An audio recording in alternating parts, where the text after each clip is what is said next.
शं वरुणः शन्नो भवत्वर्यमा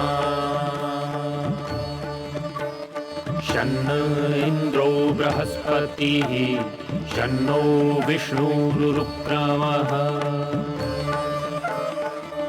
ॐ शान्ति शान्ति शान्तिः।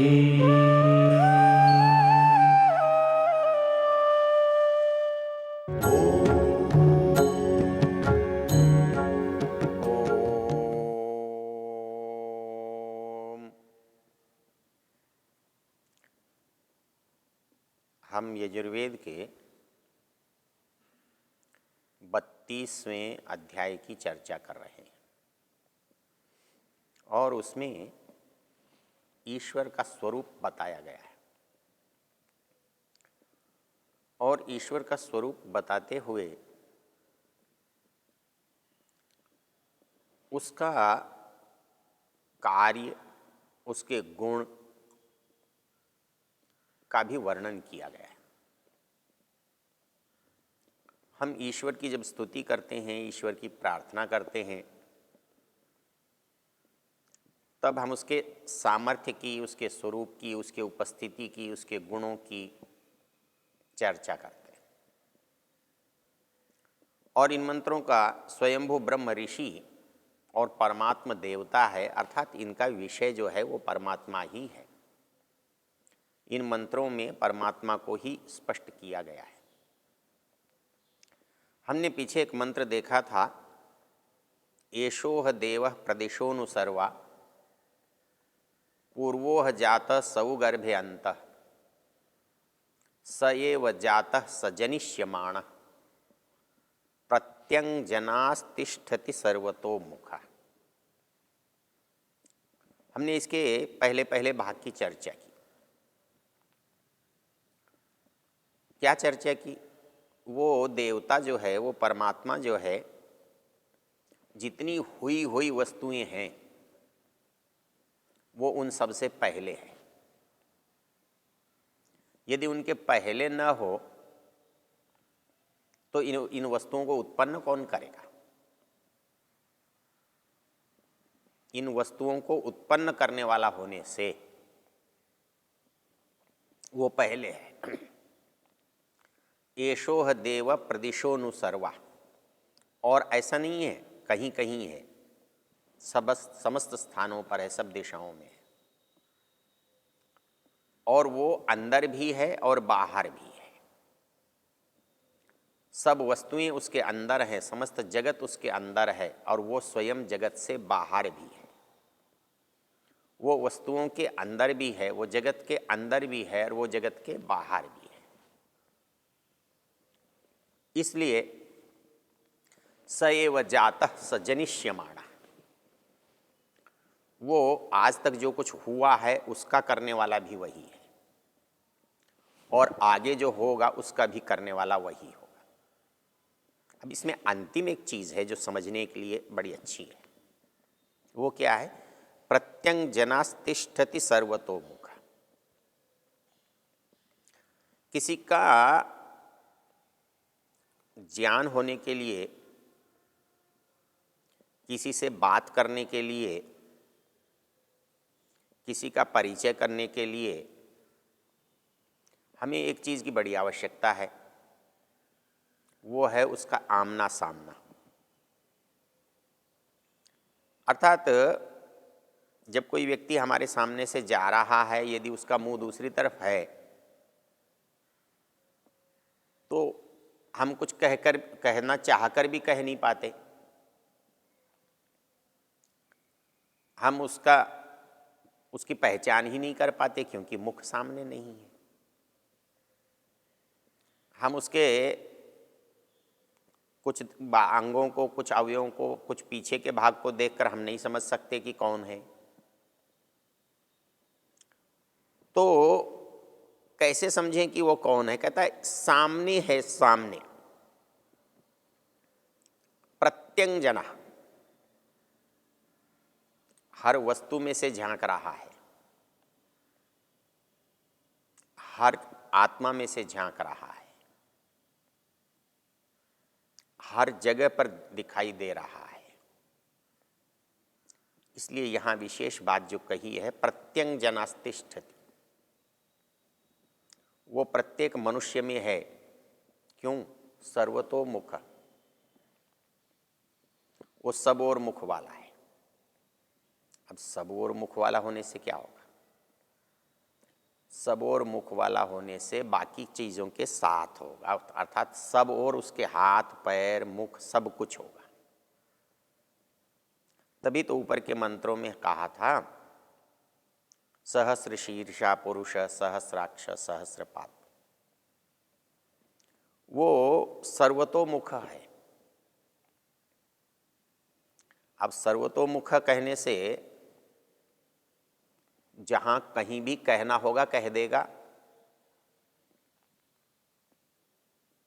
जहां कुछ भी करना होगा कर लेगा। उसके लिए किसी को न तो आदेश देने की आवश्यकता है, न किसी माध्यम की आवश्यकता है। वो जो चाहता है करने वाले में और होने की वस्तु में बीच में कोई नहीं है। वो स्वयं उसको जैसा चाहता है वैसा कर देता है, क्योंकि सर्वतोमुख है। वहां वो अपने सामर्थ्य के साथ विद्यमान है, इसलिए कर सकता है। यदि वस्तुओं में विद्यमान नहीं हो तो वस्तुओं के स्वरूप को कर नहीं सकता। सर्वतोमुख क्यों कहा? इसलिए कि वो बिना इंद्रियों के कैसे कर रहा है। हमने पीछे देखा और समझा था, हमको अपनी इंद्रियों पर बड़ा गर्व होता है, और वास्तव में ये जो गर्व है वो हमारी संपन्नता का प्रतीक है, हमारी संपन्नता के परिणाम स्वरूप है। जो जितनी अधिक इंद्रियों से और जितनी अधिक इंद्रियों के सामर्थ्य से युक्त है, वो अपने को उतना ही अधिक संपन्न मानता है और होता है। बाहर भी संपन्नता तो साधनों से ही आती है। एक साइकिल वाला जा रहा है, एक मोटरसाइकिल या कार वाला जा रहा है, तो आप समझते हैं ये संपन्न है, ये कम संपन्न है, ये निर्धन है, वो धनी है। तो संपन्नता किससे आती है? साधनों से आती है। जितने अधिक साधन हमारे पास हैं, हम उतने संपन्न हैं। तो परमेश्वर हमसे बड़ा है, हमसे ज़्यादा संपन्न है, हमसे अधिक है, तो उसके पास साधन अधिक होने चाहिए। तो कैसे हो सकते? ऐसे ही हो सकते जैसे संसार में होते। मुझे कहीं जाना है, मैं पैदल जा रहा हूं, लेकिन एक संपन्न व्यक्ति है, वो कार से जा रहा है, मुझे कई दिन लगते हैं, वो कुछ घंटों में पहुंच जाता है। तो वो अपनी संपन्नता से विद्यमान है। जिसके पास और अच्छे साधन है, वो और जल्दी पहुंच जाता है और जल्दी पा लेता है। बाजार में जाता हूं, मैं वस्तु देखता हूं, मेरे पास उतने पैसे नहीं हैं, उतना मूल्य नहीं है, लेकिन जिसके पास मूल्य है वो तुरंत देता है, ले लेता है, वो संपन्न है। तो ये जिसके पास जितनी अधिक संपन्नता है वो उतना अधिक सक्षम है। तो परमेश्वर कितना सक्षम है? कहता है सर्वतोमुख। वो सब जगह हाथ पैर मुख वाला है, उसको कहीं भी जाने की आवश्यकता ही नहीं पड़ती, वो पहुंचा हुआ है। इसके लिए हमें एक मंत्र याद करना होगा, यजुर्वेद के 40वें अध्याय में, तदे जति तन्नई जति। तद्दूरे तद्वंतिके तदंतरस्य सर्वस्य तदु सर्वस्यास्य बाह्यता। वहाँ भी ईश्वर की ही चर्चा चल रही। वो कहता है कि ईश्वर गतिशील भी है और ईश्वर गतिशील भी नहीं है। क्यों? गति का परिणाम होता है पहुंचना, अर्थात एक व्यक्ति यहाँ से चला, घंटे भर में पहुंचा, दूसरा 5 मिनट में पहुंच गया। तो घंटे भर वाले आदमी को 5 मिनट वाला मिल जाएगा आगे, वो तो पहुंचकर पहले ही बैठा हुआ है। तो कहता है कि वैसे ही संसार में हर चलने वाला पहुंचने वाले को देखे तो वो देखेगा कि वो तो पहले से पहुंचा हुआ है। तो वो तत् एजति, हम देख रहे हैं कि वो गति कर रहा है, सब जगह जा रहा है, लेकिन तन न एजति, क्योंकि गति वहाँ हो सकती है जहाँ वो विद्यमान न हो। वहाँ यदि वो पहुँचे तो हम कह सकते हैं कि वो चलकर गया, वो दौड़ कर गया, कि वो कार से गया, कि वो हवाई जहाज से गया, वो गया। लेकिन उसे जाना तो पड़ता ही नहीं, जाते तो हम हैं। हमने उसको यहाँ देखा था, हम गए, हम चले, हम पहुँचे, हमने उसे वहाँ देखा। वो अपनी दृष्टि से न एजती है, वो गति नहीं करता, उसको गति करने की आवश्यकता नहीं है, किंतु हमारी दृष्टि से एजती है। हम उसे जहाँ चाहें वहाँ देख सकते हैं, जब चाहें तब उसे देख सकते हैं, जहाँ चाहें उसे पा सकते हैं। तो हमें लगता है कि वो हमसे पहले ही वहाँ पहुँचा हुआ है।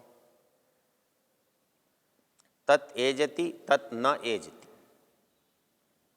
वो अपने स्वरूप से कहीं उसे जाने की आवश्यकता नहीं है, क्योंकि वो सर्वव्यापक है, सब स्थानों पर पहले से विद्यमान है। किंतु हमारी दृष्टि से एजति वो पहले पहुंच जाता है। तद दूरे तद्वंतिके, वो दूर से दूर है और पास से पास है। यह महत्वपूर्ण बात है। महत्वपूर्ण बात यह है कि ये दूरी और नज़दीकी कैसी। हमारे साहित्य में, हमारे व्यवहार में 3 तरह की दूरी होती है। देश की दूरी, काल की दूरी, ज्ञान की दूरी। इसको हम कहते हैं देशगत दूरी।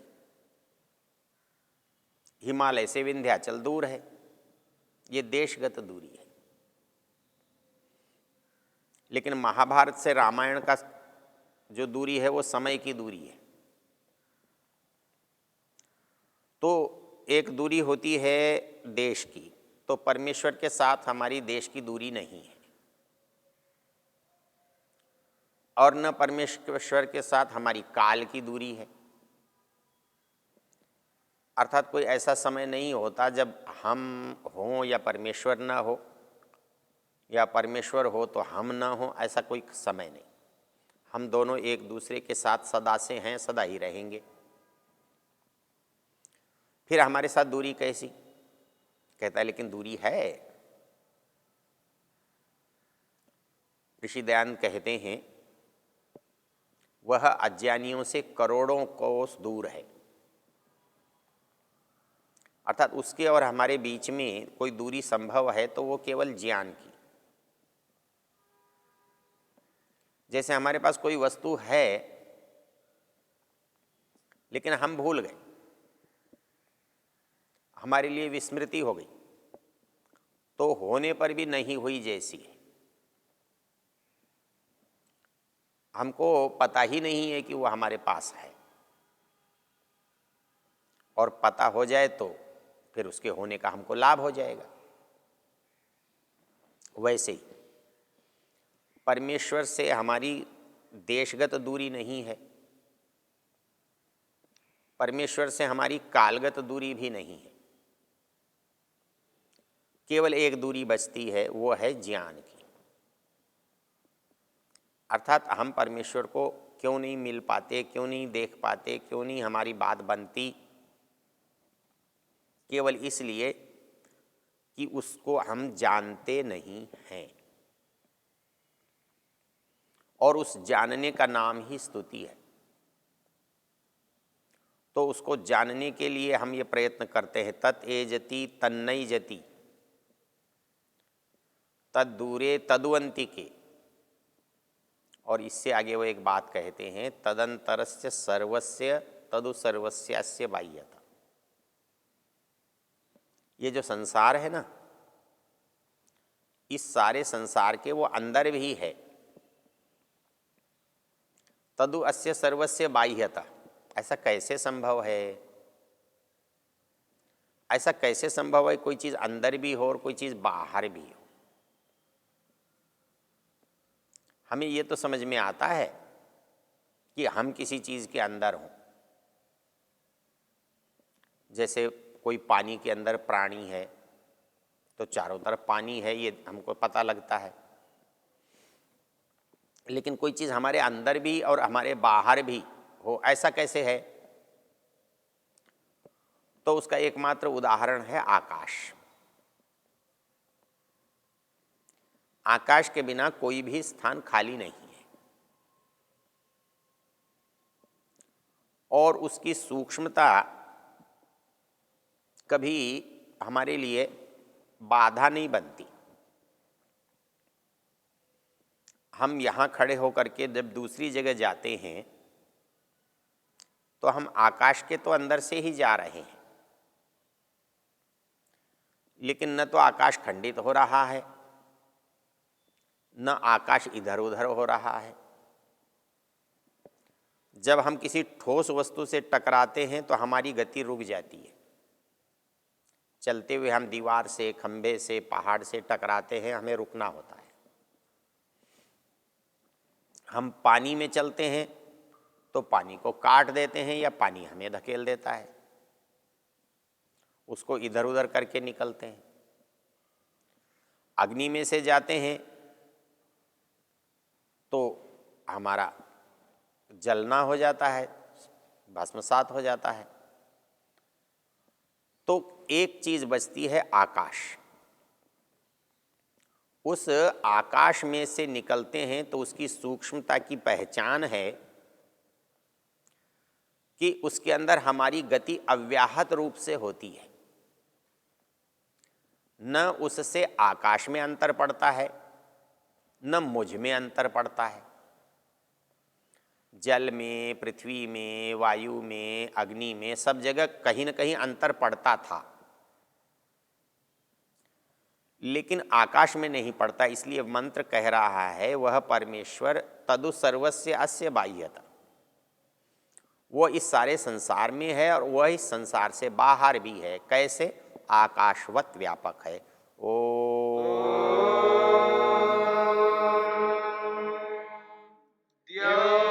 शान्तिरन्तरिक्षं शान्तिर्पृथिवी शान्तिरापः शान्तिरोषधयः शान्तिः वनस्पतयः शान्तिर्विश्वे देवा शान्तिर्ब्रह्म शान्ति सर्वं शान्ति शान्तिरेव शान्ति क्षमा शान्तिरेव